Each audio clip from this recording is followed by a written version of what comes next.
¿Qué tal? ¿Cómo están? Un agrado saludarles. Bienvenido a una nueva edición de las Cartas sobre la Mesa, en horario veraniego, en modo veraniego en realidad, para algunos quedándose en casa, descansando, para otros tratando de poder tener un rato de esparcimiento, de desconexión con lo que es la realidad, pero lamentablemente o afortunadamente el mundo marcha tan rápido que no podemos estar completamente desconectados. Si ustedes son las personas que apaga el teléfono y que se desconecta, bueno, tarde o temprano va a tener que volver a la realidad y va a tener una avalancha, una cascada de noticias e informaciones con todo lo que pasa en el mundo y con todo lo que pasa, por supuesto, también en Chile. Esta es Las Cartas sobre la Mesa, un programa de Infogate que se transmite por Mundo TV en la señal de cable Mundo de Valparaíso a Yanquihue, en regiones a través de Telecauquenes y Ñublevisión y, por supuesto, Radio Longuén, de nuestra Radio Longuén en Concepción, y nuestras plataformas en Twitter, Facebook y YouTube. Y con la compañía de smartic.com, una forma entretenida de poder aproximarse a las matemáticas, a todo lo que es el manejo del pensamiento crítico, a todo lo que es comprensión lectora. Smartic.com, una forma entretenida de poder aprender matemáticas, de poder, yo diría, tener un momento también de esparcimiento, de ejercicios que son, yo diría, entretenidos, 15 o 20 minutos al día, y de esa forma con inteligencia artificial, porque se va evaluando exactamente qué es lo que usted sabe y qué cosas le falta por conocer, y eso es lo que hace la inteligencia artificial. Se va adecuando a sus necesidades de aprendizaje. En este día saludamos, como siempre, ¿no es cierto?, a nuestros panelistas, al senador Kenneth Pugh, senador de la región de Valparaíso, que le da el ancho a Chile, como él siempre le dice, y me encanta esa frase, desde Isla de Pascua, Rapa Nui, hasta los Andes, pasando por San Felipe, comadre Lora. Kenneth, ¿cómo está? Gusto en saludarte. Muchas gracias, Guillermo. Sí, efectivamente, es la región que le da el ancho a Chile y feliz de poder representarla. ¿Sí? Y también con otro panelista, otro periodista estrella, diría yo, que se pasea por una moneda que está vacía. Prácticamente ya a días de que el gobierno de Sebastián Piñera entregue el poder, digamos, nuestro periodista Mario está ahí, digamos, atento a lo que sucede en los laberintos, pasadizos, pasajes, qué sé yo, de lo que hay en esa casa donde tanto se sufre. ¿Qué tal, Mario? Un agrado saludarte. ¿Cómo está Guillermo? Muchas gracias por el saludo acá. ¿Cómo está Kenneth? Esto empieza a sumarse por una parte ya los que se empiezan ahí, y hay algunas despedidas por ahí de personal asesor, y también la gente ya que se empieza a tomar las vacaciones, aprovechando ya lo que les queda de trabajo antes del cambio de gobierno. Así que efectivamente la Casa de la Moneda cada día está más vacía en este momento. Así es. Bueno, vamos a nuestro programa del día de hoy. Y para Chile, el mes de febrero es un mes no solamente que marca el final de las vacaciones en este lado del mundo, en el hemisferio sur, sino que también nos permite recordar lo que ha sido uno de los desastres, me atrevería a decir, importantes que sucedió ya hace 10 años, que es un terremoto acompañado de un tsunami, que dejó claramente la pérdida de vidas humanas, pero también mucha destrucción y un impacto social, económico y también político, porque significó colocar al Estado con todas sus capacidades para poder cooperar, ayudar y socorrer a quienes todos estaban sufriendo todo lo que implica un terremoto que cubrió parte importante del territorio nacional y un tsunami que tuvo particularmente focalizado en la parte centro-sur de nuestro país. Para conversar de estos temas, ¿ya?, y lo que se puede hacer y lo que se va a hacer en Chile para tener una capacidad de prevención, pero particularmente de alerta, tenemos un invitado muy especial que desde España nos acompaña, que es Iñaki Aizpurua, que es director de nuevo negocio de Dominion Global. ¿Qué tal, Iñaki? Un agrado poder saludarte y muchas gracias por estar con nosotros. Nada, el gusto es mío y muchas gracias por haberme invitado. No, bueno, yo les quiero contar que Iñaki es una persona que ha estado ya por más de 20 años a cargo de nuevos negocios dentro de Dominion Global, ha pasado por varias empresas. Él es un ingeniero de telecomunicaciones de la Universidad Politécnica de Madrid y se ha ido en la práctica especializando en todo lo que son los temas de ingeniería aplicada. ¿Ya? Y esos elementos de ingeniería aplicada significa la interconexión tecnológica de diversas plataformas que permitan tener un uso que sirva a la comunidad más allá de todo lo que implica en términos de las tecnologías, las comunicaciones, el manejo de riesgos a través de todo ello. Actualmente es el director de desarrollo de nuevo negocio en la división de ingeniería aplicada de Dominion Global y es parte y es el líder, según entiendo, Iñaki, de toda esta iniciativa privada para la Red Nacional de Alarma de Tsunami para la zona costera de Chile. Dime, ¿qué significa esto? Porque en definitiva significa colocar torre, intercomunicación, avisar a la gente cuando pueda irse a los lugares seguros. Esto es un trabajo bastante grande. ¿Cómo ha sido este desarrollo? Bueno, sí, efectivamente es tal como usted lo está diciendo, ¿no? Es un proyecto que está derivado un poco de la necesidad que fuimos capaces de detectar a lo largo de distintos años viajando por todo el país y viendo que efectivamente había prácticamente todas las regiones, salvo la metropolitana, tienen una fracción de costa importante y muchísima población viviendo en zona de riesgo, ¿no? Y Chile es un país sísmico, es un país que está afectado a todo tipo, no sé si a todo tipo, pero a muchos riesgos. Y desde luego el riesgo de tsunami no es una entelequia, sino es algo que efectivamente se ha producido y potencialmente se puede producir. Y hay que estar muy preparados para poder atacar este riesgo, ¿no? Esta emergencia. Y derivado de esto, pues bueno, pues hicimos algunos proyectos, salieron algún proyecto, hicimos una red de alerta de tsunamis en Arica, hicimos otra en O'Higgins, pero vimos que Chile, como tiene este riesgo, esta situación de riesgo, afecta a todo el país, nos animamos a lanzar una iniciativa privada para extender este modelo que había funcionado muy bien en Arica y en O'Higgins, extenderlo a todo el país. Y de ahí, de alguna forma, un poco tuvimos esta iniciativa de lanzar esta iniciativa privada a principios de 2017. Sí, a mí me llama mucho la atención porque efectivamente en Chile, a raíz del tsunami y terremoto del año 2010, hubo mucha preocupación por poder saber cómo el Estado o las instituciones estatales y privadas asistían justamente a las personas para que pudiese tener claridad respecto a dónde ir, a qué parte refugiarse en caso de un tsunami. Hace poco tiempo, hace pocas semanas atrás, tuvimos una erupción en Tonga que está muy lejos de Chile, pero que sin embargo, digamos, significó un alza importante, un mini tsunami, si queremos decirlo de esa manera, pero que nos da cuenta que el tema no solamente tiene que ver con las fallas geotectónicas que hay, digamos, en la costa chilena, que generan, ¿no es cierto?, los terremotos por la superposición de estas placas, sino que también tiene que ver con un fenómeno global. Digamos, ¿qué significa poder, digamos, en el proyecto que ustedes tienen, cómo se va a aplicar esta idea de poder, digamos, avisarle a la población? Porque hasta ahora la ONEMI o el Centro de Manejo de Desastres en nuestro país estaba tratando de implementar, y así lo ha hecho, la alerta a través de celulares, pero también hay mucha gente que estando en alguna parte no mira el celular ni por casualidad. ¿Ah? ¿Qué significa, cuáles son las características de este proyecto? Eso es, en emergencias, este es un proyecto que viene a sumar, ¿no? Que viene a sumar. En emergencias, todos los proyectos ayudan de alguna forma. No hay ningún proyecto que viene a sustituir a nada, ¿no? De alguna forma esto ayuda, añade a lo que ya existe. Existe efectivamente el sistema de ayuda a la explotación, que es el sistema de envío de información a los celulares. Existe toda una dinámica de ambulancias, carabineros y bomberos que también se dedican también a alertar. En caso son sistemas que sirven, pero este viene a completar y aportar una serie de ventajas que otros no tienen, ¿no? Yo diría que tiene dos ventajas importantes, ¿no? Una, la inmediatez y que la acción es indiscriminada. O sea, realmente la acción de una sirena, la acción de un sonido fuerte, un sonido que alerta a la población, no discrimina entre unos y otros. No tiene ni que estar mirando al móvil, al celular, ni tiene que estar mirando nada. Solamente va a escuchar y lo que tiene que estar es preparado para actuar en caso de escuchar ese sonido, ¿no? Usted mencionaba el último evento derivado del volcán de la isla de Tonga, y efectivamente ahí se ha podido ver también que en las regiones en las que existen sirenas, la capacidad de evacuar y la acción es mucho más expeditiva que las que no existen sirenas, ¿no? De alguna forma es un sistema masivo y que de alguna forma alerta a toda la población por igual y de una forma prácticamente inmediata, ¿no? Esa es la gran ventaja del sistema, ¿no?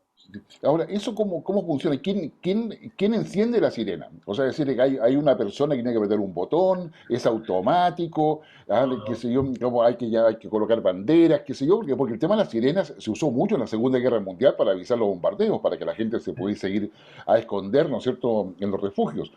Y esto mismo ahora, esta misma idea se usa para los tsunamis. Pero ¿quién avisa? ¿Cómo se coordina el Estado? ¿Cómo ustedes colocan, digamos, la distribución de estas? Porque imagino que serán parlantes grandes. ¿Qué tecnología estamos usando acá? Sí, dos cosas. Ante esta pregunta, dos reflexiones. Una, cómo se activa? ¿Cómo se activa el sistema? Y otro en qué consiste el sistema, ¿no? Son las Así dos es. cosas. Bien. ¿Cómo se activa? Existe una red de detección que existe a lo largo de todo el Pacífico, ¿no? Que en el caso de que está, y que alguna está coordinado por la NOAA, un organismo americano, y en Chile, de alguna forma, quien coordina y quien está al frente un poquito de toda esta actividad es el CHOA, de la Armada. El CHOA es el responsable, de alguna forma, el encargado, de alguna forma, de identificar que todo este sistema de notificación, todo este sistema no de notificación, pero todo este sistema de detección, ¿no? En el momento que se detecte una potencial alerta, un potencial aviso de que puede producirse un tsunami porque se ha detectado un sismo de grado importante, porque se ha detectado algún fenómeno que sea, el SOA es el encargado de notificar, o sea, de notificar a la ONEMI para que de alguna forma la ONEMI sea la encargada de alertar a la población. La ONEMI es la encargada, pero la detección es cargo del SOA.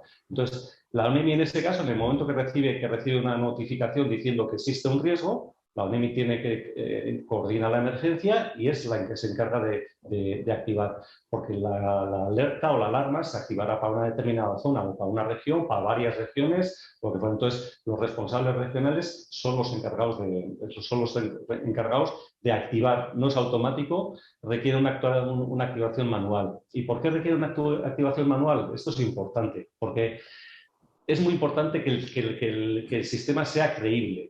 Lo peor que le puede pasar a un sistema de estos es que se active de una forma involuntaria o que cuando hay que activarlo no se pueda activar, ¿no? Entonces, lo que la población tiene que entender, tiene que saber que en el momento que se ha activado la sirena es porque alguien ha decidido que tiene que evacuar y no tiene ni que pensar, tiene que coger y salir inmediatamente por las vías de evacuación y ir hacia sus zonas seguras.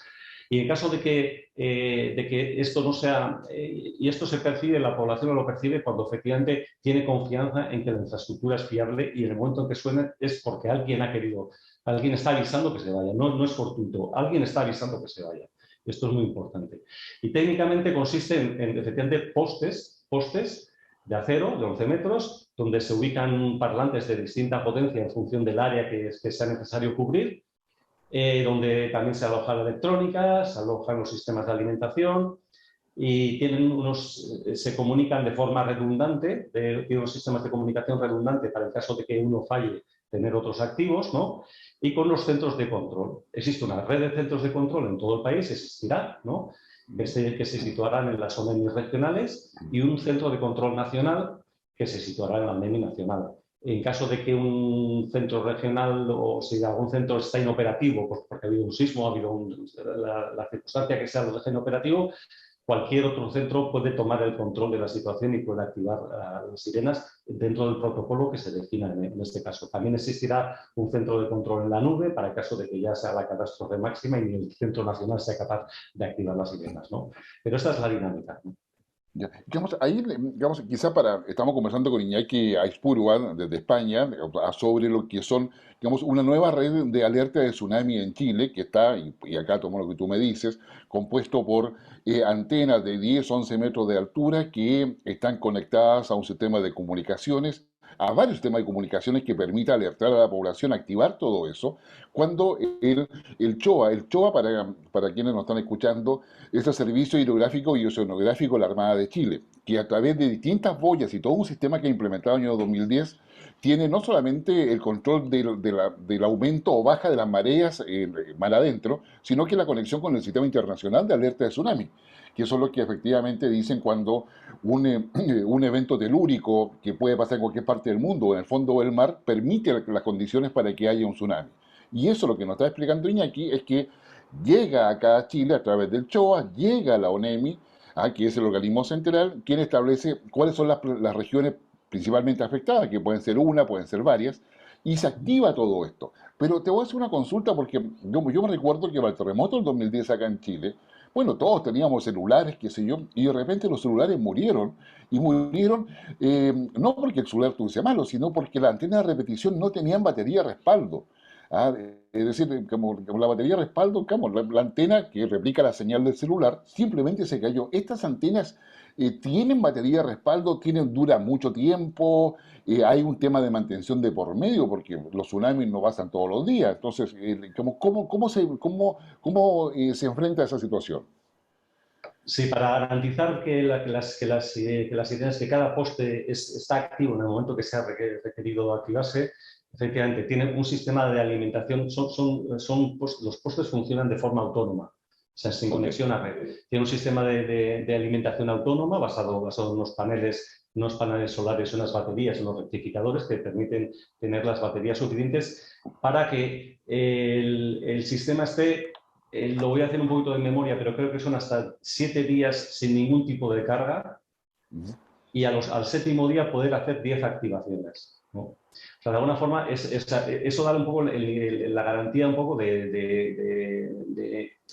que el sistema está suficientemente sobredimensionado para que de alguna forma tengamos la seguridad que en caso de que sea necesario ser activado, va a ser activado, ¿no? Y además, otro problema que puede ocurrir también es con las comunicaciones, ¿no? Que el sistema de comunicaciones, uno de los problemas que suelen tener los sistemas celulares en caso de emergencia se suelen saturar. Por eso el SAE, el sistema de ayuda a la explotación que existe para los celulares, utiliza unas vías de comunicación que no son las estándares, porque efectivamente en el momento de una alerta, una emergencia, las redes se saturan, ¿no? Pero estas comunicaciones van en paralelo para que puedan llegar en caso de emergencia. Bueno, pues en el caso de las sirenas, para asegurarnos que siempre están comunicadas, para este proyecto se está planteado que haya dos comunicaciones redundantes vía satelital, de forma satelital, de forma que no estén dependiendo de infraestructuras terrestres, que pueden ser en un momento dado saturadas o destruidas por un efecto de un sismo, ¿no? Entonces, la comunicación es satelital, con lo cual está libre de alguna forma de los efectos que puede tener, pues, devastadores un sismo sobre las redes de comunicación terrestre. Sí. En ese sentido, el sonido de la sirena, bueno, debe ser lo suficientemente agudo y los parlantes ubicados de una forma que tenga la mayor cobertura, sin lugar a dudas. Pero el sonido va a ser un sonido intermitente, un sonido largo. Claro, porque ahí hay un poco cómo reacciona la gente frente claro, cuando yo escucho la sirena de una ambulancia, empiezo a mirar de dónde viene el sonido, qué sé yo, y a su vez también cuando con los bomberos, bueno, por dónde vienen los bomberos. Bueno, esto va a ser un sonido, por lo tanto, distinto al que nosotros conocemos, y la magnitud o la longitud, digamos, con la cual se va a emitir. Sí, el tipo de sonido y la secuencia en la que se reproduce este sonido, esto ha venido, por lo menos hasta ahora, se ha definido por la ONEMI, ¿no? Ya. En el caso de Arica y en el caso de O'Higgins, que son los que yo he conocido más directamente, es una secuencia que queda grabada y que de alguna forma se reproduce a solicitud de la activación. En el momento que alguien solicita la activación, se reproduce esa secuencia de sonido. Esa secuencia de sonido es definible. Así como antes mencionaba las sirenas de la Guerra Mundial, bueno, pues esto es la evolución de esas sirenas. Hay que Ok. ser sirenas mecánicas, estas son sirenas electrónicas que permiten de alguna forma grabar distintos sonidos, grabar voces, reproducir voces de forma remota, permiten muchas funcionalidades. Es la evolución tecnológica de esas sirenas, ¿no? Y la secuencia de activación, eso está definido hasta ahora por la ONEMI y básicamente consiste en un tono que va un poco en aumento y luego se reproduce, atención, alerta de tsunami. Se vuelve a reproducir, creo que son 2 o 3 veces, y Ya. eso se queda así pendiente hasta que si se quiere volver a activar otra vez, ¿no? Pero es una secuencia que está definida en este formato, pero se puede definir otra, pero esa identifica bastante bien el caso. En caso de un simulacro hay otra secuencia, se activa, pero se dice, atención, esto es un simulacro para que la gente entienda que no está siendo, que no está viendo una alerta real, ¿no? Eso, Yo- sí, como tú nos hablabas de la experiencia que se había tenido en Arica y en O'Higgins, en Rancagua, en toda esa zona. ¿Cómo ha sido la recepción de parte de los municipios? Porque finalmente tenemos todo el aparataje o la plataforma técnica del CHOA, la ONEMI, ¿no es cierto? Carabineros, bomberos, todo el sistema de salud, que normalmente tiene una buena coordinación, dada la experiencia que Chile ha tenido. Pero sin embargo, cuando hay un tsunami, digamos, las municipalidades, que son los que tienen las redes territoriales, tienen que tener los puntos de evacuación o los puntos que son más seguros para poder superar este tsunami. ¿Cómo ha sido la relación con la municipalidad y con la comunidad respecto a este proyecto? bueno, en general, todo el mundo recibe este proyecto como una buenísima noticia. Todo el mundo. De hecho, este proyecto, cuando lo empezamos, nosotros lo lanzamos en la legislatura de Bachelet, Ujú. luego se retomó la legislatura de Piñera y ahora tenemos otro salto de legislatura también, ¿no? Que de alguna forma esperemos que continúe de alguna forma y finalice ya, porque los estudios están ya prácticamente finalizados, ya solamente falta licitar el proyecto, ¿no? Entonces le tocará a la nueva legislatura licitarlo. Entonces, siempre todos los organismos, todas las organizaciones, las municipalidades, los gobiernos regionales, todo el mundo lo recibe como y la población siempre lo recibe como una buenísima noticia, ¿no? Y en general, eh, yo siempre digo que esto realmente no es la solución, o sea, es una ayuda más, que es una herramienta más que se pone a disposición de la ONEMI, a disposición de Chile, para que de alguna forma la población pueda actuar de una forma más eficaz, ¿no? Pero es necesaria la formación, es necesario hacer simulacros, es necesario que la población sea consciente de qué tiene que hacer en el momento que suenen las sirenas, y todo eso se trabaja con tiempo y de forma previa, ¿no? En Arica, en O'Higgins, que son vuelvo a citar un poquito los sitios que yo he conocido, pero también hay sirenas como estas en Iquique, hay en Antofagasta, son más antiguas, ¿no? Pero existen, y en Maule, ¿no? Pero en Arica y en O'Higgins yo he vivido los simulacros y cómo efectivamente la población, pues se le prepara a la población que va a haber un simulacro, cómo los niños se evacúan de las escuelas y les llevan por las vías de evacuación. Es sistematizar todo eso, es fundamental para que efectivamente el sistema sea eficaz, ¿no? Entonces es parte de toda esta formación y de toda esta preparación, y yo creo que la gente lo percibe como una muy buena noticia siempre, ¿no? ¿Sí? Esto es muy caro porque finalmente tenemos Arica, tenemos O'Higgins, me decía que también estaría Maule, y que ahora en el año 2022 se va a licitar todo el proyecto, que es la instalación. ¿Cuántas antenas serían para cubrir? Porque finalmente en la costa chilena hay alrededor un poco más de 3,5 millones de personas que están afectadas por un eventual tsunami. Sí, sí, efectivamente. La zona, en todas las regiones existen zonas pobladas. Como resultado final de los estudios y con las aportaciones que hemos recibido de todas las regiones, porque ha habido un proceso de participación ciudadana en el que han participado todas las regiones, todos los organismos, y todos han solicitado, han asegurado que realmente se cubren un poquito todas las zonas que se solicitaban. El resultado de estos estudios han salido más de 1.000 ubicaciones a lo largo de toda la costa de Chile, ¿no? Pero bueno, ese es el resultado de los estudios. Luego ahora eso habrá que licitar. El alcance de la licitación habrá que ver exactamente cuál es. Pero el resultado final de los estudios son más de 1.000 sirenas a lo largo de Chile. ¿Sí? O sea, en algún otro país esto está ya implementado, digamos, adecuadamente. ¿Ha habido experiencia con ello? Sí, sí, sí. Bueno, esto hay que pensar que estamos hablando de alerta de tsunamis, pero las sirenas, el concepto de sirenas sirve para otro tipo de riesgos, ¿no? Riesgo volcánico. El concepto sirve para cualquier riesgo que se puede notificar a la población con una suficiente anticipación para que puedan actuar, hacer alguna acción, ¿no? Evacuar o hacer alguna acción. Entonces, es utilizable el concepto para riesgo volcánico, para crecidas de ríos, para riesgo químico, zonas de riesgo químico. Nosotros aquí tenemos muchas sirenas en España montadas en zonas en las que existe riesgo químico, ¿no? Zonas de riesgo, refinerías, zonas que están cerca de zonas turísticas, ¿no? Pues toda la zona hay que avisar a la población en caso de que exista algún escape, lo que fuera, ¿no? Entonces, existen muchas experiencias en muchos formatos. Para el caso de tsunamis existen en otros países, no en un concepto tan extenso como en Chile, porque claro, la costa de Chile, yo creo que esto es un país que Sí. no tiene espejo en cualquier otro del mundo, ¿no? Es muy particular, ¿no? Pero sí existen sistemas de alerta temprana en muchos países. ¿Sí? ¿Sí? Digamos, Iñaki, digamos, digamos, quizá y aprovechando tu experiencia realmente, porque claro, o sea, ahora estamos, digamos, instalando estas antenas que permiten alertar.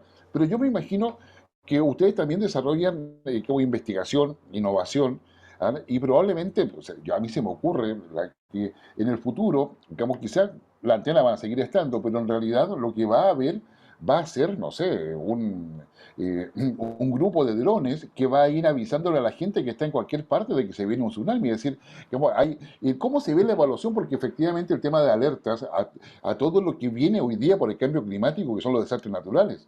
Tú mencionabas el tema de los volcanes, que acá en Chile los tenemos.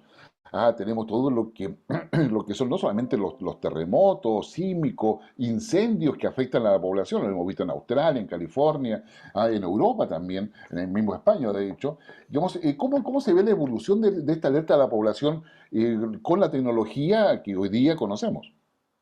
Sí, bueno, a ver, yo creo que efectivamente la tecnología nos da para soñar y para pensar en muchas cosas, ¿no? Los drones, efectivamente, los drones, encontramos aplicaciones de todo tipo para los drones, incluso para evacuar, para asistir a la población en caso de... Se nos ocurren mil cosas, ¿no?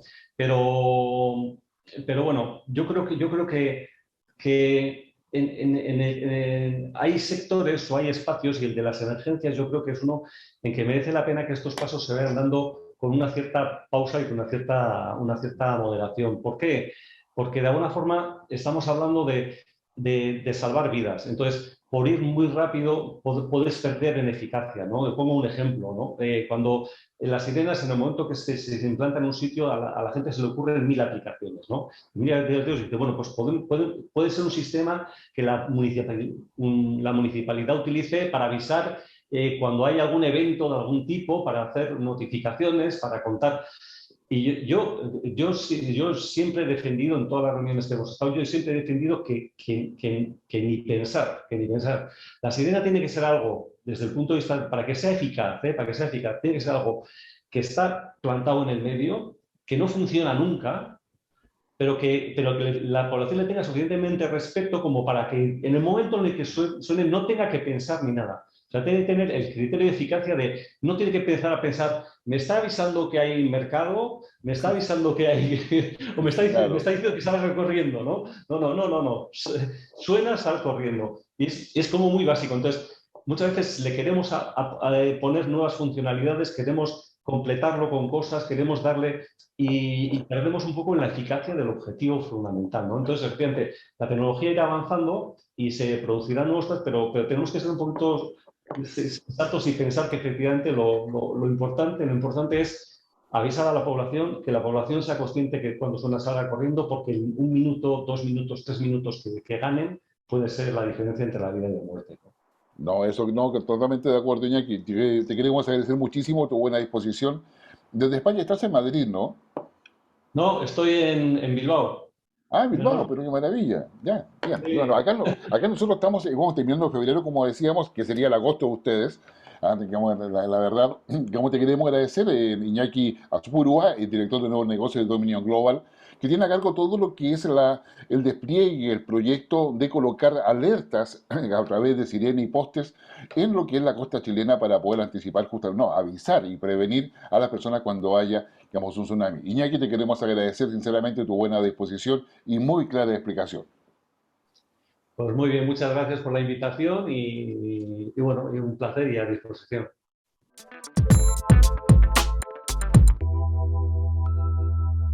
Ya nos acercamos a los 5 años de programa, que aunque usted no lo cree, nosotros tampoco, pero finalmente se ha transformado en un hábito poder conversar los temas, colocarlo a usted en antecedente, darle información para que usted vaya completando su opinión, porque seguramente en algunos temas usted sabe mucho más que nosotros, pero lo que sí es necesario poder articularla, conversarla y dialogar. La democracia se construye dialogando.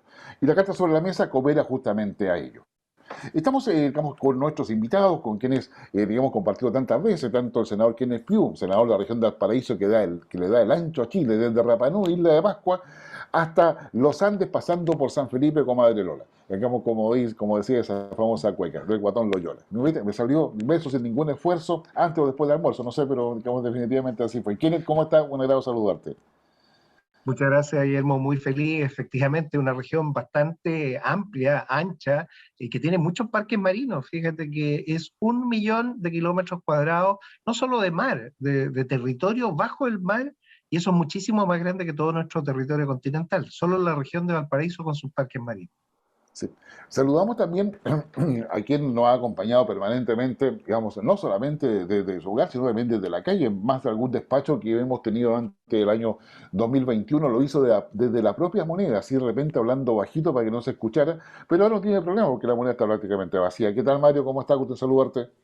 Hola, ¿cómo estás, Guillermo? ¿Cómo estás, Kenneth? Justamente está casi vacía ya estamos en tierra derecha, falta poquito ya para que el gobierno tome sus petacas, sus cajitas y todas las cosas y deje el Palacio Presidencial para el siguiente gobierno de Gabriel Boric. Y ahí estamos ya esperando ya qué va a hacer el gobierno ya en estos descuentos que le van quedando, justamente para darle un poquito de vida al Palacio ahí en la Alameda entre Teatinos y Morandé y Moneda para poder irse con la frente en alto dentro de estos 4 años que han sido complicadísimos y que ahora esperamos también un cambio absolutamente total en lo que se refiere a gobierno y esperar las expectativas también que están altísimas de la población para este nuevo gobierno que se viene.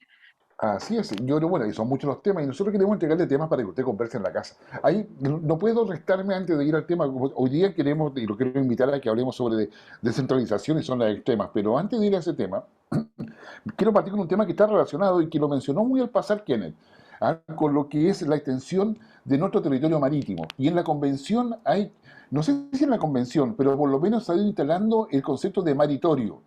¿Ah? O sea, como maritorio, como tal cual territorio, para poder hablar del territorio, digamos, físico en el cual estamos nosotros, vamos, posados, está también el maritorio. ¿Tú crees que tenga posibilidad de instalarse eso como un concepto relevante dentro de la Convención Constituyente, o por lo menos, si no ahí, dentro de nuestro lenguaje habitual cuando estamos pensando en una planificación? Porque finalmente son una cantidad de kilómetros cuadrados impresionante lo que tenemos a nuestra disposición, dado nuestra extensión de costa y nuestras islas.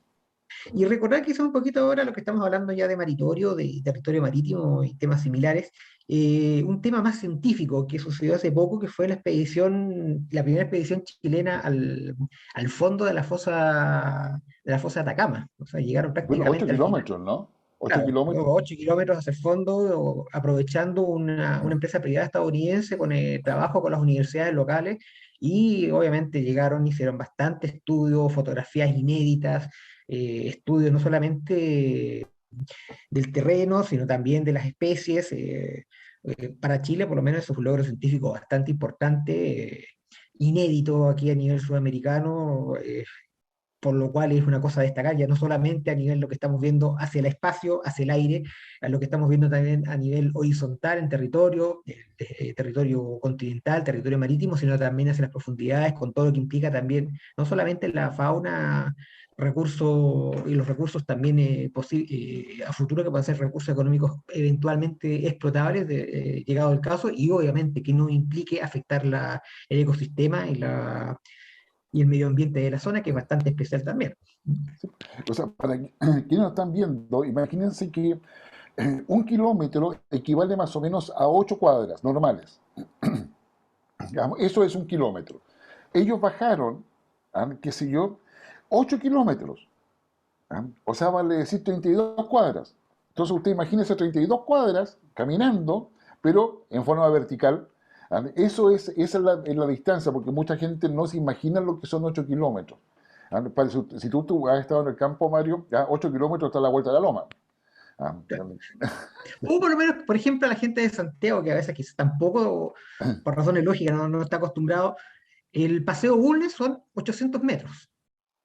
¿No? O ¿Viste? sea, 10 Entonces, veces el paseo Bulnes para que se puedan dar la idea a veces que la gente lo recorre, ¿cuánto no? unos 20 minutos caminando tranquilamente, pero eso obviamente es superficie. Implicar bajar hacia la profundidad con el tema de la presión, la seguridad que implica, obviamente son muchas horas que duró esa sumersión.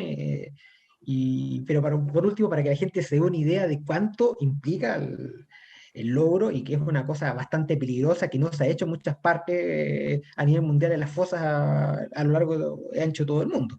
Exactamente. Bueno, cuando usted baja, hacia en el mar, o se sumerge en él, está el tema de la presión, tal cual está en el aire. Y por eso las cabinas de los aviones están presurizadas, qué sé yo, etcétera, porque si no es imposible que el ser humano sobreviva. Por lo tanto, hay mucha tecnología para poder hacer todo eso. Y claramente como es un tema. Ah, digamos, bueno, ahí volvió Kenneth, finalmente, y ya estábamos conversando, Kenneth, sobre el maritorio y sobre la expedición que se había realizado en la fosa de Atacama, que la comentaba Mario, en donde habían descendido por 8 kilómetros y tratábamos de dimensionar lo que son 8 kilómetros. Y Mario nos decía, el paseo Bulnes tiene una extensión de 800 metros, son 10 paseos Bulnes hacia el fondo marino, en la fosa de Atacama. Y eso, bueno, digamos, creo que es importante. Pero te preguntaba a ti, bueno, ¿el maritorio realmente, digamos, crees que se puede instalar como un concepto que nos coopere, ya sea en la Convención Constituyente o fuera de ella? Mira, lo primero es no seducirnos con palabras bonitas. El diccionario de la Real Academia no reconoce el término maritorio. Maritorio. Por lo tanto, tenemos que partir con ese antecedente que es concreto. Lo que sí existe es el territorio marítimo. Existe también el derecho internacional marítimo que tiene bien definidas las zonas, que son básicamente el mar territorial, después la zona económica exclusiva, después viene la plataforma continental y la plataforma continental extendida. Entonces necesitamos precisión jurídica. Los términos pueden ser muy bonitos, muy poéticos, pero no podemos tener una constitución poética, tenemos que tener una constitución que esté alineada con los términos oficiales de la lengua española, por lo tanto hay que usar el término territorio marítimo, y también con todos los elementos propios del derecho internacional marítimo. Eso es lo que yo recomendaría. Hay algunas iniciativas de norma populares que trataron de alcanzar las firmas, no ha sido posible porque las personas no entienden esto. Entonces aquí está la visión de Estado. Fíjate que con el senador Ricardo Lagos Weber nosotros propusimos una reforma constitucional para poder reconocer el carácter de los océanos. Es fundamental. Los océanos son la fuente de oxígeno. No solo tiene toda el agua de la humanidad, el agua que está siempre disponible y no se va a agotar, sino que además generan, produciendo oxígeno y retendiendo el CO2, el anhídrido de carbono. Entonces los océanos son esenciales y fundamentales para nuestra vida. Cuando los océanos se calientan, que es lo que está pasando, por ejemplo, al norte de Nueva Zelanda, vienen todos estos fenómenos que nos está produciendo a nosotros de las temperaturas altas que están empezando a avanzar. Estuvimos en Cochrane, zona extrema, donde ya hay 24 grados de temperatura, podríamos tener hasta viñas en Cochrane a futuro, probablemente, si sigue el cambio climático igual. Entonces el territorio marítimo hay que entenderlo y tal como ustedes señalaban, tiene dimensiones increíbles. El que hayan bajado personas a 8.080 metros de profundidad habla de los extremos que estamos hablando. O sea, hay profundidades más altas que las cumbres más altas de los Andes. Eso es lo que tenemos que entender si miramos hacia el fondo de los océanos. Y ahí hay riquezas que están en minerales, riquezas que están en las especies que en estos momentos no las conocemos todas. Hay una biodiversidad gigantesca que tenemos que conocer. Entonces yo invito a que ojalá este tema se pueda debatir con aquellas personas que fueron elegidas, ¿no? Necesitamos una norma para que lo discutan y lo puedan incorporar, pero usando los términos correctos, los términos que reconoce nuestra lengua, el lenguaje español que hay que proteger, y también la terminología que está considerada en el derecho internacional marítimo, Guillermo. Sí, Kenneth, bueno, esta fue la introducción, la verdad que al tema real que nos interesa con Mario poder abordar, es el tema de la descentralización. ¿En qué está la descentralización en Chile? Porque ha sido parte de las propuestas presidenciales de varios candidatos. Ahora Gabriel Boric tiene un énfasis propio en la descentralización. Tenemos recién electos a los nuevos gobernadores regionales que están tratando de empoderarse adecuadamente, pero sin una adecuada institucionalidad además, que se esperaría que hay que brindársela próximamente, y eso significa leyes, significa una serie de otras cosas más. Pero también tenemos otra preocupación dentro de ese concepto de descentralización, digamos, lo que pasa con las zonas extremas. Y yo me atrevería a decir que las zonas extremas son para nosotros muy relevantes. O sea, digamos, y tú has estado en la comisión en el Senado que aborda esos temas. Lamentablemente, esos no son temas que llamen la atención de los medios de comunicación tradicionales, pero claramente son muy relevantes para, digamos, para el país. Y por último, también hablar sobre la región de Valparaíso, porque me parece que la región de Valparaíso ha hecho, no solamente porque está el Congreso, que creo que algo ha cooperado a ello, sino que la región de Valparaíso también ha mostrado un cierto liderazgo en lo que es el tema de descentralización. Yo creo que después vendría Concepción probablemente, digamos, y posteriormente a lo mejor, digamos, Antofagasta. Bueno, ahí podemos, digamos, discutir sobre eso, pero ¿cómo está este panorama?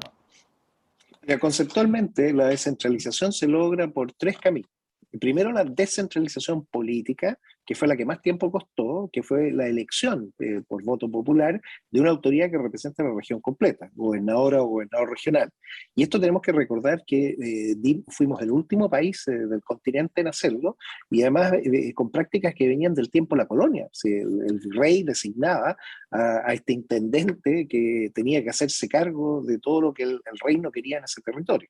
Bueno, eso ya se logró, está bien. El tema ahora viene con lo segundo, que es la descentralización administrativa. ¿Qué facultades y competencias va a tener el nuevo gobierno regional?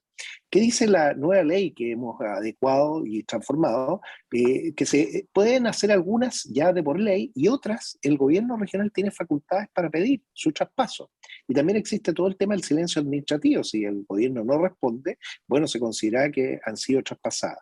Dentro de esas nuevas facultades y competencias, las regiones tienen que tener la capacidad para poder hacerlo, porque también uno no puede pedir todo. Y ahí viene la diferencia entre regiones que tienen más talento, más personas, más capacidad para hacerse cargo de más cosas, y otras regiones que no tienen todo, que necesitan más tiempo y que obviamente van a tener que generar todas esas competencias locales para poder hacerse cargo. Esa es la diferencia entre las regiones que tienen más universidades. Por ejemplo, la región de Valparaíso tiene el 10% de la población, produce un poco más del 10% del PIB, pero tiene el 30% de la matrícula de alumnos de educación superior, técnico, profesional y universitaria.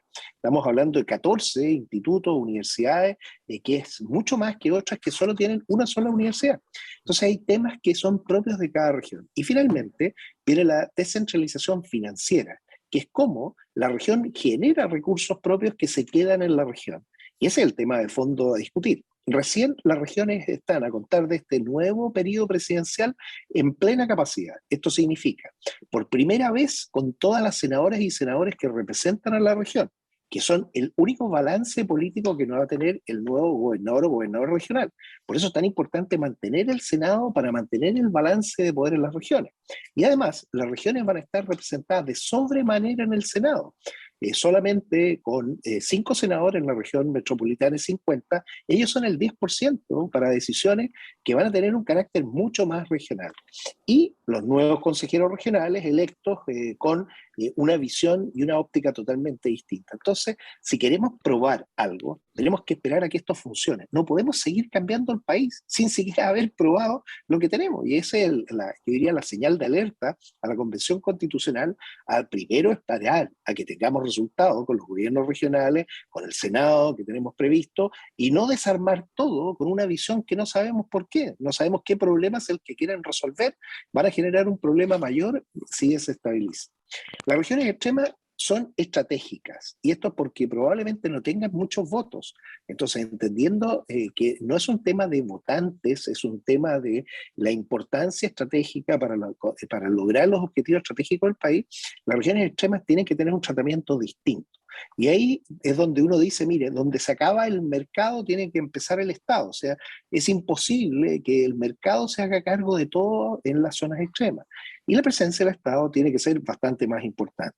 Existen también los territorios especiales. Yo represento esos territorios especiales, el artículo 126 bis, que son Rapa Nui y Le Pascua y el archipiélago Juan Fernández, que como son islas que están en el Pacífico a gran distancia, tienen que tener un tratamiento distinto. De hecho, Rapa Nui y Le Pascua tienen una ley que es específica para ellos, tiene un proceso migratorio que protege a la isla para evitar que la isla entre en saturación. Lo mismo estamos tratando de hacer ahora para el archipiélago de Juan Fernández. Entonces, la política pública de zonas extremas y de territorios especiales tiene que ser distinta a la política pública del resto del territorio continental chileno por la importancia significativa que tiene de tema estratégico y también porque es imposible con tan pocas personas lograr los balances o alcanzar las RS, informes que se tienen que hacer para que los proyectos sean viables. Visión de Estado es fundamental. No nos olvidemos que gracias a esto Chile tiene proyección tricontinental. Rapa Nui y Pascua es Polinesia y la Antártica, que es parte de la región de Magallanes. Magallanes y la Antártica chilena también. Entonces las zonas extremas son esenciales y fundamentales y requieren de este apoyo. Yo espero que el nuevo gobierno, que entiende de estos problemas, avance. También espero que la Convención Constitucional no cometa el error de desarmar el sistema político que hemos recién instalado para empezar a aprobar y así sacar adelante las leyes que se requieren para avanzar en el traspaso de competencias, de facultades y lo fundamental, la descentralización financiera. Cómo se van a financiar las regiones con sus propios recursos para que si ellas generan más, esos dineros queden en la región y no se vayan a Santiago, a la región metropolitana, a las comunas donde algunas veces se paga el IVA o donde llegan todos estos recursos de una forma que uno no puede controlar. Sí. ¿Mario? Bien, Kenneth, mucho se ha hablado en su momento cuando empezó el proceso de regionalización del país hace ya 25, hace 45 años más o menos, que el anterior sistema de provincias que había en el país implicaba una excesiva fragmentación del país. Ahora eran aproximadamente 25, 26 provincias, si mal no recuerdo, y se agruparon en estas 13 regiones que apuntaban a ser comunidades económicas, que tuvieran más o menos una identidad también relativamente similar para poder simplificar el sistema. Ahora en los últimos años, especialmente la última década, ha empezado de nuevo el proceso de fragmentación con la creación de nuevas regiones. Ya vamos en 16. Hay 2 regiones más que están aspirando a crearse, a Cabo Chiloé estaríamos llegando a 18. O sea, ya estamos llegando de nuevo a esa excesiva fragmentación que en algún momento se criticó bastante. Y por otra parte, todo el sistema la creación de nuevas regiones implica crear una burocracia cada vez más amplia, que es una de las cosas que también se ha criticado mucho en otros países de la región, porque en el fondo empieza a crear clientelismo político y a veces una forma fácil, por decirlo de alguna parte, de absorber cupos laborales pagando favores políticos. Entonces, ¿cómo verlo acá en Chile justamente que esta descentralización no caiga en este proceso, uno, de fragmentación excesiva, por una parte, y por otra parte, este tema de crear unas burocracias gigantescas a veces que por tratar de lograr una mayor representatividad a nivel local terminan entorpeciendo todo y terminan duplicando todo el proceso, todo el sistema y obviamente implican mayor erogación por parte de una parte del Estado que tiene que hacer traspaso a las regiones para poder solventar este sistema y por otra parte también las mismas regiones que estarían obviamente gastando buena parte del presupuesto, lo que tú bien decías justamente de crear presupuesto propio en poder sostener estas burocracias cada vez más fragmentadas. Mira, para eso necesitamos tener buena data.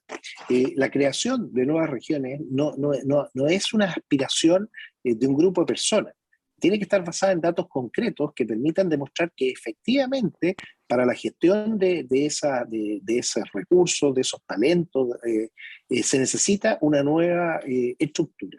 Si eso no es así, y eso lo hace la Subdere, no se pueden crear más regiones.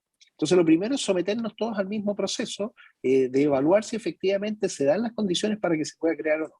Lo segundo, para evitar la duplicidad, necesitamos de sistemas digitales, transaccionales, de tal forma que cada uno vaya haciendo lo que corresponde y no duplicar o triplicar en costo y en tiempo. Fíjate que el tiempo también es un recurso importantísimo.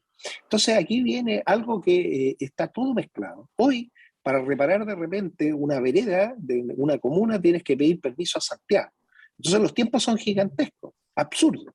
Entonces esas cosas son las que tenemos que traspasar competencias y facultades para que se hagan en la región, incluso a nivel comunal.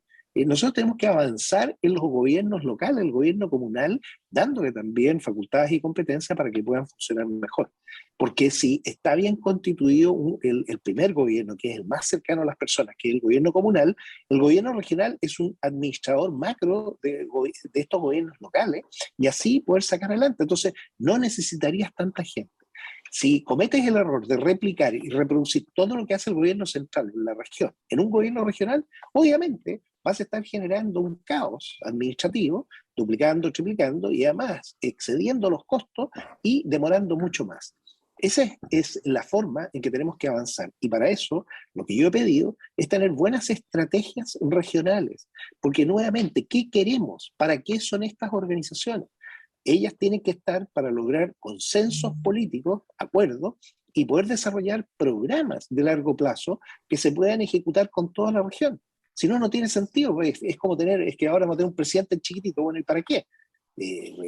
Porque queremos tener un... No, el gobernador o gobernadora regional son personas que tienen que estar preocupadas del desarrollo de su región. Y así, no competir en temas, por ejemplo, de seguridad, donde la seguridad ya hemos visto que es un tema de Estado, que lo provee el Estado unitario a través de los delegados presidenciales o como se llamen, para que las policías se puedan coordinar. Entonces, ese tema es no menor, el definir quién hace qué y no entrar en competencia, porque una región no puede pedirlo todo, porque no va a ser eficiente y eficaz, no va a poder desarrollar su propia policía. Y como la policía es nacional, bueno, tiene que estar dirigida por un nuevo organismo. Y ahí se pretende crear un nuevo ministerio. Fíjate que también esto va relacionado con lo mismo, o sea, ¿cuál es el tamaño óptimo del Estado? Bueno, el que nos permita cumplir de mejor forma los objetivos medibles y que asegure y garantice a la población lo que ella necesita. Si vamos a crear un nuevo Ministerio de Seguridad, ese Ministerio de Seguridad tiene que llegar a la región y a la comuna completa, y así no meter al gobierno regional en temas que son propios del gobierno central. Esa disciplina es la que tenemos que empezar a probar, y por eso yo digo, estamos en una transición. No se puede traspasar todo completo, y no podemos tener estas peleas que hemos visto entre los gobernadores y gobernadores regionales con los delegados o delegados presidenciales. Eso es absurdo. Hay que ponerse de acuerdo, ver bien, ver qué cosas se pueden simplificar y así avanzar. Pero con data y sin sistemas transaccionales, esto no va a resultar. Entonces, la verdadera modernización del Estado es la modernización de las personas, y la digitalización no son las redes de computadores o computadores, es cómo las personas piensan estos nuevos procesos con las nuevas herramientas que tienen para hacerlo más eficaces, más rápido, menos costoso. Eso es transformar el Estado. Y eso tenemos un plazo 5 años, que es curiosamente el mismo plazo que debiéramos tener para establecer gobiernos regionales empoderados. Los gobernadores y gobernadoras regionales tienen derecho a una reelección. O sea, ellos tienen que tener un plan de 8 años. Y ese plan es el que debe conocer la ciudadanía, porque cuando los eligen, lo más probable es que va a ser reelegido, pero una sola vez. Si logramos eso, vamos a ser capaces de avanzar en 8 años en todo lo que queremos. Planes que tengan visión con objetivos estratégicos, y también evitar generar duplicidad o triplicar los costos y los tiempos, porque eso es absurdo. Más data y menos guata es lo que siempre he sostenido, los sistemas transaccionales que nos pueden ayudar a demostrar que efectivamente estamos logrando lo que estamos señalando. ¿Tú crees que hay disponibilidad política dentro del próximo gobierno, básicamente, del futuro Congreso, de poder darle un lugar especial a las zonas extremas? Porque finalmente la distribución de poder te lleva al centralismo, o sea, de alguna manera, donde están los votos, donde está todo eso, lleva. ¿Cree que es posible que podamos construir esa voluntad política, o incluso que las zonas extremas queden como un referente establecido en la nueva Constitución?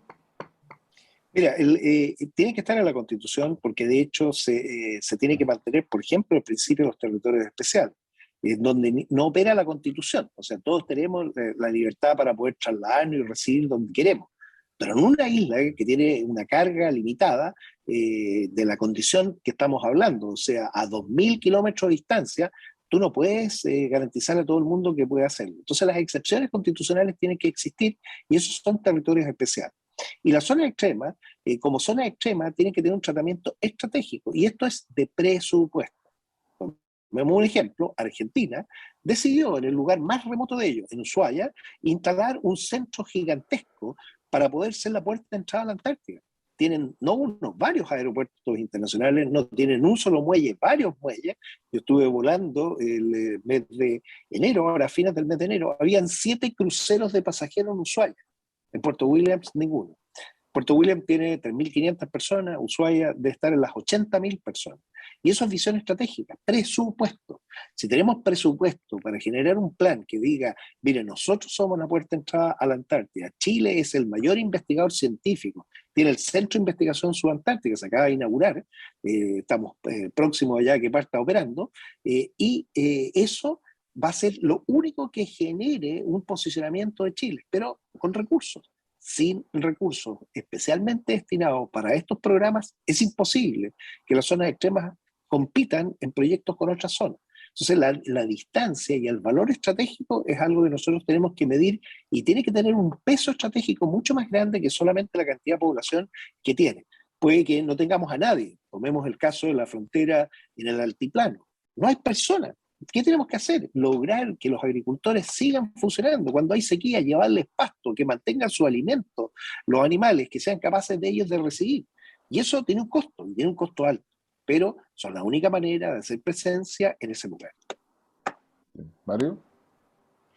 Digo, justamente, siguiendo con el tema de las zonas extremas, Kenneth, ¿cómo ves justamente la realidad actual pensando ya no solamente en el ordenamiento interno, sino ya en las relaciones internacionales? Hace ya el mes pasado, hace poco, se recordaba el aniversario del Fallo de la Haya con Perú, que implicó algunos cambios en lo que se refiere a la proyección marítima. En la zona austral estamos todavía con algunos temas pendientes con la delimitación marítima, especialmente por el tema de la proyección de la zona económica exclusiva con Argentina. Entonces, bajo esa óptica, ¿cómo es justamente lo que está haciendo el Estado para poder afianzar la presencia, para poder afianzar la proyección del país en estas zonas que requieren este tratamiento especial, que requieren recursos especiales, más allá de lo que pueda generar las regiones a nivel local? Bueno, hasta el momento el gobierno lo que ha hecho es pequeñas demostraciones con los PETSE, los programas especiales de desarrollo de zonas extremas, dejando algunos recursos. Curiosamente también algunas regiones no han logrado comprometerlo todos o no han priorizado correctamente. La región de Magallanes apostó por la conectividad y la conectividad de fibra óptica submarina. Bueno, ya tienen instalado su cable de fibra óptica submarina hasta Puerto Williams. Apostó por el Centro de Investigación Subantártico, también, ya lo tienen casi terminado, el 95%. Entonces ahí es donde está lo que yo decía de la capacidad que tienen las regiones para entender sus desafíos, su programa estratégico y cuál es el costo, qué es lo que requiere. No solo es la importancia estratégica que tiene, sino que la calidad de cada uno de los programas desarrollados por cada región para alcanzar fines específicos, y eso medido. El gobierno obviamente no va a tener todos los recursos que tenga, pero en un programa que se haga a largo plazo se puede ir contribuyendo con varios gobiernos para que esto sea así. Yo espero que en este nuevo gobierno que se inicia, todos los PETS que ya se completaron se vuelvan a abrir. Pues también no se conoce cuál va a ser el esfuerzo económico que va a hacer el nuevo gobierno en la zona extrema. Y si eso está coordinado con los planes estratégicos que tiene cada región, las regiones van a poder continuar saliendo adelante. Muy bien señalaste tú los problemas limítrofes. Yo espero que, por ejemplo, estos fallos se completen. En el caso del Perú, al Perú se le conminó a adherir a la Convención del Mar. Perú todavía no lo ha hecho. Entonces, nuevamente, estamos resolviendo problemas limítrofes marítimos con países que no están ni siquiera cumpliendo los acuerdos de los mismos tratados cuando se establecen. O sea, vamos a cambiar el límite, eso lleva y conlleva varias responsabilidades, una de ellas es. Y lo segundo, con Argentina yo también. Yo espero que ellos entiendan qué significa las reclamaciones de plataformas continentales extendidas en lugares donde se señaló que no iban a haber reclamaciones. Bueno, Chile ha decidido también con una actitud bastante innovadora, proponer, si es esa la condición, que entonces dividamos como corresponde cada uno los espacios de la forma que se está haciendo. El Estado tiene que salvaguardar siempre el interés nacional, y el interés nacional está en cuidar el territorio, pero también desarrollar el territorio. No solo se trata de mantener los límites, sino que dentro de esos límites la calidad de la vida de las personas que están haciendo patria en los territorios extremos sea la que corresponda, y no que sean los más postergados de todo el país. No, la verdad que es muy interesante para seguir conversando mucho tiempo, pero esa tarea se la dejamos a quienes nos siguen, digamos, en nuestras plataformas o a través de Mundo TV por la señal de Cable Mundo desde Valparaíso y Anquihue, o a través de Telecauquén, Ñublevisión, Radio Longuén, nuestra plataforma en Twitter, Facebook, digamos, y YouTube. Te queremos agradecer, Kenneth, muchas gracias por compartir con nosotros, igualmente Mario, un agrado tenerte como siempre como panelista en las cartas sobre la mesa. Y un programa que ya lleva 5 años al aire. Así que muchas gracias a ustedes, digamos, y nos vemos la próxima semana. Que estén muy bien.